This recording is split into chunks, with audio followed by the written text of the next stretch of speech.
मुझे भारत के एक वैज्ञानिक हुए बहुत बड़े व्यक्ति प्रोफेसर जगदीश चंद्र बोस की एक छोटी सी घटना आपको सुनानी है। आप जानते हैं प्रोफेसर बोस का काम क्या था?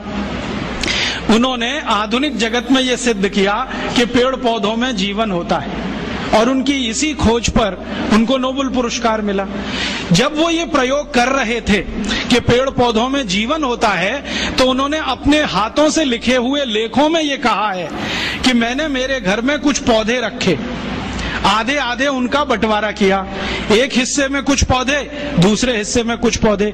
अब प्रोफेसर बोस क्या करते थे, सवेरे ही सवेरे सोकर उठें तो एक हिस्से के पौधों को जाकर गालियां देते थे।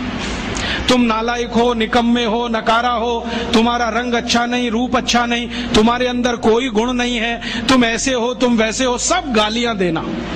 और दूसरी तरफ के जो पौधे थे उनको वो प्रशंसा करते थे, तुम बहुत अच्छे हो, बहुत सुंदर हो, तुम्हारे गुण बहुत अच्छे हैं, रूप रंग बहुत अच्छा है, तुम तो गुणों की खान हो, ऐसा ऐसा रोज बोलते थे। फिर प्रोफेसर साहब खुद अपने लेख में लिखते हैं 6 महीने तक उन्होंने ये किया और दोनों ही पौधों को पानी बराबर दिया, खाद बराबर दिया, समय पर सब कुछ दिया, लेकिन कुछ पौधों को गालियां दी और कुछ को प्रशंसा किया। 6 महीने के बाद परिणाम ये हुआ कि जिन पौधों को गालियां दी गई वो सब सूख गए, सब सूख गए, एक भी हरा नहीं बचा, और जिनकी प्रशंसा की वो 2 गुने से ज्यादा बड़े हो गए। तो प्रोफेसर साहब लिखते हैं कि ये पौधे भी गालियां और प्रशंसा को समझते हैं। अब इसको मैं समझाता हूं आज के हिसाब से।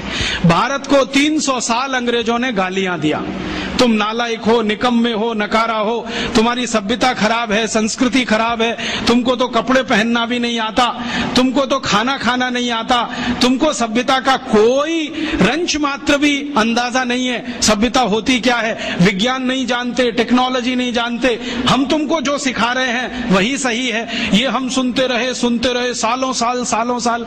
भाई साहब, जब 6 महीने में पौधे सूख गए तो 300 साल में ये भारत भी सूख गया।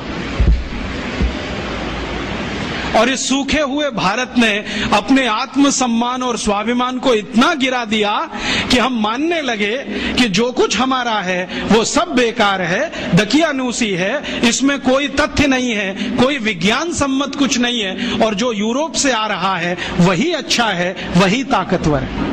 और ये इतना गहरा घुस गया कि हमारा डीएनए बदल गया, हमारा ब्लड बदल गया, शायद हार्मोन्स का बैलेंस चेंज हो गया, शायद बॉडी के केमिकल्स चेंज हो गए।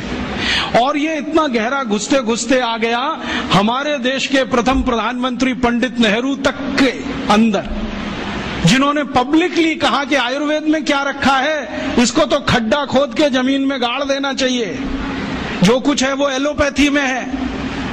और उन्हीं के एक मानस पुत्र अभी बैठे हुए हैं, मनमोहन सिंह, जो अभी लंदन गए थे, ऑक्सफोर्ड में भाषण करके आए और बोला कि हम तो अंग्रेजों के बहुत आभारी हैं जो वो भारत में आए, हमको चिकित्सा दिया, न्याय दिया, प्रशासन करना सिखाया, तकनीकी और विज्ञान का अंतर समझाया। ये मनमोहन सिंह का भाषण है ऑक्सफोर्ड यूनिवर्सिटी का पिछले साल का, जो लंदन के अखबारों में छपा, और कई अखबारों ने टिप्पणों गालियां देते रहे। हम भी सूख गए, और सूख गए तो अपनी विद्याओं के प्रति निराशा, अपने ज्ञान के प्रति अविश्वास, अपने अंदर आत्मविश्वास की कमी, ये सब हो गया इस देश में।